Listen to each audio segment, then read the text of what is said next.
I want to start here. Oh, let me grab this, which is actually not Spanish language, but it is Rumi.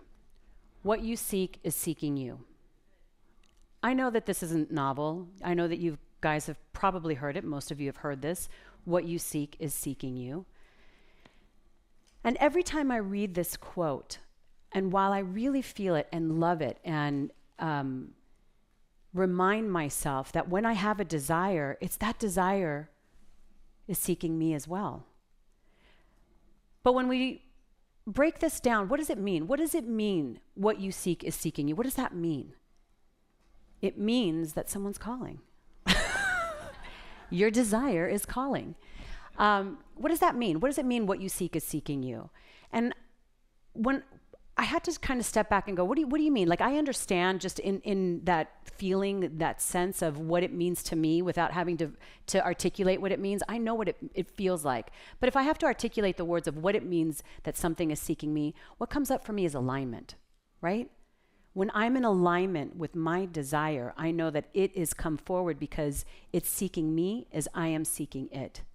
And so what you seek is something that you have to be in alignment with. In this teaching, we talk about the mental equivalent. What is the mental equivalent? It's what you're equal to. What are you equal to in mind that shows up in your experience? Because that's the only way really that it ever shows up. And if it ever shows up without you actually being equal to it, guess what's going to happen? It's probably going to go away. Because you have to be equal to the thing that you are wanting, the thing that you are desiring, in order for it to really anchor into your life. That's what being in alignment means. Aligning yourself to that truth that what you desire is also desiring you. And in the first advanced consciousness class, we read a book by Paul Levy. And one of my favorite things that he said was that just the contemplation of the universe, that the universe is contemplating you as you are contemplating the universe. Imagine that type of dance that you have. When you're going out in nature and understanding that as you are enjoying nature, it's also enjoying you. Imagine that. When you're looking at the skies and the stars, they're contemplating you as well. So this quote by Rumi, what you seek is seeking you, reminds me of that alignment that we have to the very desires that we're seeking to create. And that in order to bring them into our awareness, into our life, into our experience, we have to have that mental equivalent. Now, what does that mean? What does that mean we have to have the mental equivalent? What if I don't feel mentally equal right now to $10 million coming into my life? I may think it, I might want it, I might desire it, I might hope for it, I might buy a lotto ticket for it and bump Kevin Bailey off of his. But am I really going to be equal to it if I don't believe that I can have it? Probably not. I mean, that's really the basis of what the lottery is for a lot of us, for most people, because it's a desire without an actual equivalent to it. And that's true for anything. Finances, love, health, creative expression, what we call the 4 pillars of life, right? All of those things, whatever it is that we seek into it, we have to be equal to it. That's what being in alignment is. That's what being mentally equal to. And what happens when we're not equal to that? So that brings me to the point, and we've been talking about this lately in our second advanced consciousness, which is treatment. What is treatment here in New Thought? For my friends that are here for the first time and understanding what treatment is. And sometimes I think we need to understand also what treatment is. It's a word that we use and we say it's a movement of energy for a specific purpose. And I do believe that when we are in treatment, that's what we're doing. We're moving energy because we're stuck somewhere and we no longer, it's kind of like, when you're in a car and you're stuck in the mud and the wheels just keep turning and they just keep turning no matter what you do. So treatment is like that board that comes in to take that tire out so you can either reverse or go forward. That's what treatment is. Treatment moves that energy so that you can actually get yourself equal to that which you desire. That's what treatment is. And so treatment is something that we do for ourselves, we do with others, but more importantly, it's embodying what it is that we're equal to. Now, as much as I love this quote by Rumi, which is in alignment. I think really what he's trying to say is who you seek is seeking you. Because the more I thought about what it is that I'm in alignment with, my desires, and when I'm in alignment with my desires, what am I really in alignment with? I'm in alignment with myself that is experiencing those desires. So who I seek is not what I seek. It's who I seek. Who do I seek to be in this moment? Who do I seek to be to know that I am equal to that which I desire? Who am I? It's not always an easy thing to get to, is it? To be, I want to be equal to this. I have to remind myself that first I need to feel it and I need to know it in order to show it and to grow it. And I'll say that again. I have to know it in order to show it and to grow it. But I have to know it first.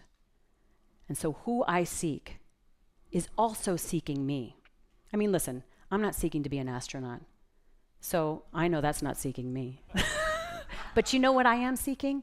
To have an amazing quinceañera when I'm 55. And so it is. This is exactly what I'm having. And who I am and who I show up is exactly that quinceañera, because really we're in the quantum, right? So really I'm still 15. Everything is here right now. It's true. In our advanced consciousness class, we're reading a really great book that if you haven't read it, I highly recommend it. It's by Mel Schwartz. I think how he says things really resonate with me personally. It's called the possibility principle, right? It's the possibility principle. And it speaks to you being a possibility. And I've talked about this before, the difference between possibility and probability, right? The probability of certain things, the probability of going downstairs and eating tacos, the possibility of winning $100 million, right? That's the difference between probability and possibility. But Mel Schwartz talks about creating your possibility. And one of the things that he says here that he talks about is the participatory worldview versus the mechanistic worldview. And that's essentially the same thing that I'm saying, that the mechanistic is like that separation. I'm standing up here speaking and you're down there listening, right? There's a separation that happens between us. And it's true, it's what's happening. But when we're in a participatory worldview, it's not just me speaking, it's me speaking, engaging you in something, and how you engage to it by what you feel, what you see, I then in turn am feeling it too. And it changes the trajectory of my talk just by participating in it. Does that make sense? Yeah. It's when we look at life that way, where we're actually in participation with one another. And not just one another, we're in participation with our thoughts, what we think about ourselves, what we think about the world around us. We're in constant participation with that. And when we separate from it, causes that separation. It's a little bit, could invite struggle, could invite lack, because now you're separate from something. But when you have that worldview of participation, where it's this cycle where what I'm doing affects you and what you're doing affects me, and how we're doing this is consciously affecting the world. Because really, this is what we are. At the end of the day, we come here really to understand who we are. I get that. Well, what we want to be doing is understanding that we're also stewards of this world. We're also stewards of this energy. So when we leave here elevated with our consciousness, it's an invitation to also take that out into the world, so that we're not meeting hate with hate, so that we're not meeting anger with anger, so that we're meeting with an elevated emotion, no matter what is happening, because my emotion is mine. And anytime that I'm hijacked by somebody else, I've just given away my power. I'm participating in something that I don't want to be participating in. But when I invite someone else into my power, into my love, into my elevated emotion, it changes everything, right? And I think that's what we are. We are here to be stewards of that elevated consciousness, so that when we meet others that may not be practicing or that may be confronting us in some way, it's for us to remember who we are, so that we can settle into knowing that we can actually change the trajectory of that moment. So I love what Mel Short says in this participatory worldview, because it invites you to engage. It invites you to grow. It invites you to change. And it's, it's like when you go out on a hike, right? And you're one with nature. That's participatory. And it reminds me of this quote by Albert Einstein. There are two ways to live your life. One is though nothing is a miracle. The other as though everything is a miracle. And I choose miracle. I choose miracle every time. Well, maybe not every time, but I certainly will. When my first thought is not that of being a miracle of life, I try to make it my second and understand that by choosing that, I absolutely change what is happening around me. Not just for me, but for the other. Because there is no other, quite honestly. There's just one. There's one thing expressed as me, as Tiffany, as Ozzy. I could name everybody here. We're one, expressed in so many ways. But at the end of the day, we are one unit, one love, one life, one energy, one focus. Here for one reason, for the elevation of our own consciousness and the consciousness around, so that we invite joy to be around us at all times. Isn't that what we want? Isn't that ultimately what we want?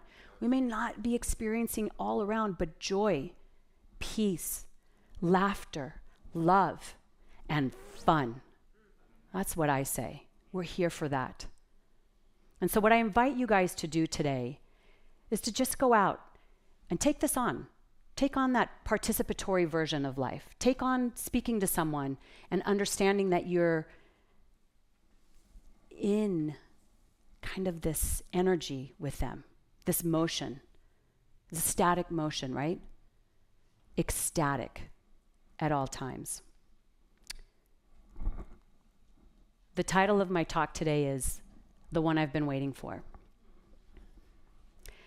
So I say this because I've realized that a lot of times I wait for other people to sort of tell me how to be.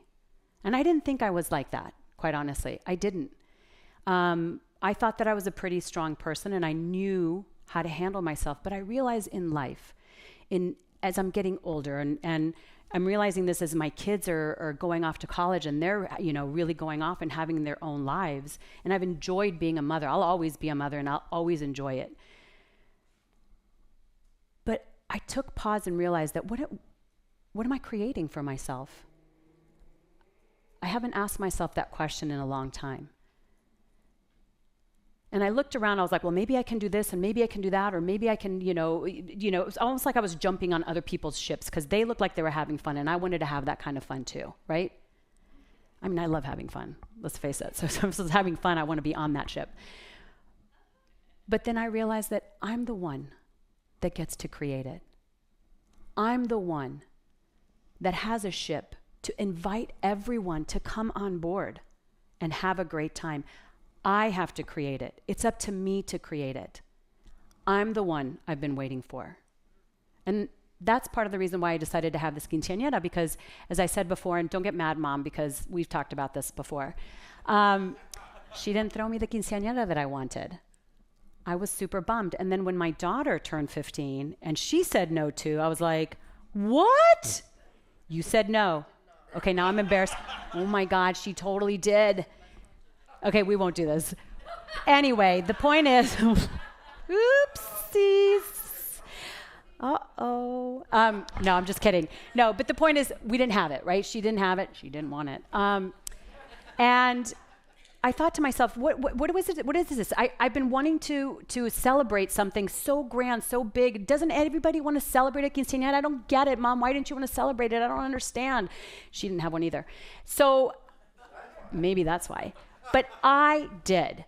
So with this today, I realized that I'm the one I've been waiting for. I'm the one that I've been waiting to throw this party. I'm the one I've been waiting for to pick out an outfit that says, piñata, quinceañera, vamos, fiesta.